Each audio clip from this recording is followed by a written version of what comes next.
Здравейте, чайки! Казвам се Александър Василев и се занимавам с звукозапис, микс и мастеринг в Студио 33. Също така от дълги години съм барабанист, като съм бил в много банди: Луцифер, Конфронт, Акага, Лайвел, Just a Proc, Eternal Boss и още много други. С тези групи съм имал късмета да бъда на много различни места през годините и да натрупам много впечатления и опит. Сега съм във Варна, отново в моя роден град. Продължавам да се занимавам с музика в Студио 33. Един от организаторите съм на Чайки Фест, също един от основателите на Радио Чайки, където зареждам плейлистата The Great 33. Този плейлист съм включил най-доброто, което като тон режисьор и редактор съм миксирал и режисирал. Това са групи като Access, Livel, Grizzly, Indignity, Giga Shadow, Pizza, Amoral, Drive Your Life, Just a Product. Сигурно няма да се сети за всичките, но това е много голяма част от underground сцената на Варна. Като цяло, идеята на Радио Чайки е да даде трибуна точно на такъв вид музика и на тези групи. Нормално тези групи не се пускат по радиата в България. И ние решихме нашето радио точно да се заеме с тях. В радиото, наред с групите от Варна, са заредени пънк, хардкор, ска, метал, индустриал групи от Южна Корея, Япония, от Южна Америка, от Европа, от Русия, от Щатите и общо взето от целия свят.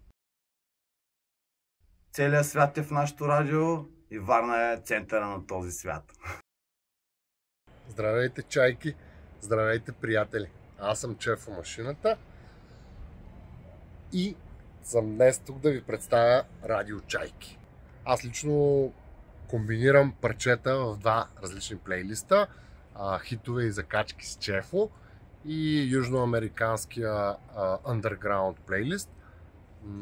В хитове и закачки с Чефо има много интересни истории с български групи, най-вече, защото съм подбрал групи и песни, които са свързани по някакъв начин с моя живот. Разказвам тук там някоя интересна историка, свързана с членовете на тези групи и myself. Проектите, в които аз съм участвал: Frontpoint, La Muchedumbre, моя соло проект Чефо Машината, който прерасна по-късно в Доктор Кобра. Това е една група, която докато живях в Перу бяхме активни, Доктор Кобра. Когато решихме да се преместим в Перу, аз започнах да слушам групи от Лима, от Перу и от цяла Южна Америка и започнах да им пиша. Започнах да им пиша на профилите в MySpace и някои от тях ми отговаряха и всъщност по този начин, веднага като отидах като се преместих в Лима, се срещнах с един от хората, които се оказа, че е ключова фигура в перуанската пънк и хардкор сцена. Едуардо Нуниес се казва. И до сега сме много добри приятели. Още от втория ден аз отивах на концерт на едни от най-яките пънк групи в Лима.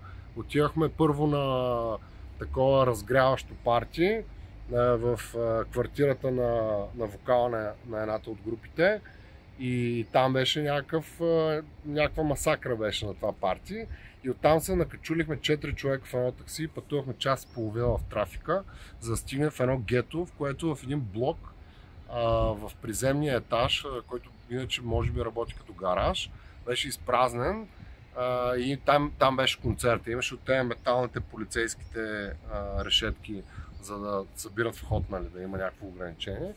И всъщност те свириха тогава, тези, които последствие ставаха мои приятели, те свириха тогава, свириха и много други групи, но на тях им платиха с една каса бира.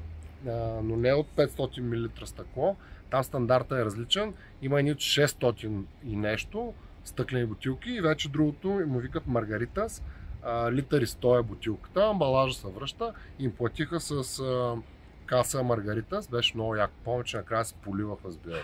В радиото също има плейлисти, които идват директно от Латинска Америка, от Latam Straight.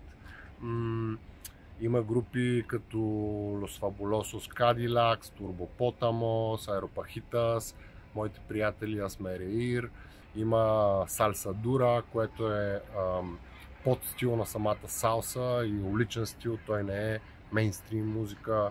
Има по-малко хип-хоп, най-различни неща, има за всеки по нещо.